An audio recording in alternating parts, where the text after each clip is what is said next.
A senior Zionist diplomat was kicked out from the African Union's annual summit in Ethiopia. Security guards came up to the Zionist delegation during the opening ceremony and demanded they leave. The African Union later indicated that the delegation hadn't been accredited to the meeting and were asked to leave on protocol reasons. This comes as a result of the consensus that Zionist entities observer status flew in the face of AU statements supporting Palestinians and surely carries hidden agenda with it.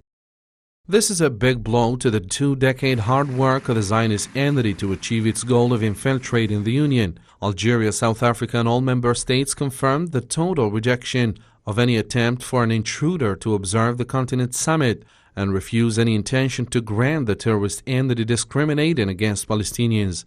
It's a message from Africa that it's with the rights of the Palestinian people which cannot be modified.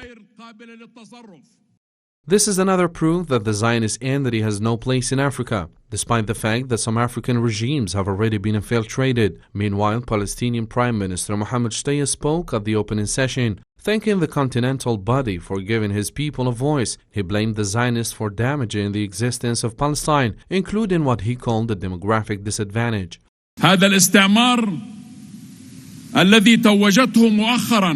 This colonialism, which was crowned lately by the new Israeli government, it takes a new type of terrorism in the policy of shoot to kill and more of land confiscations and making the owners as refugees and more Israeli settlements.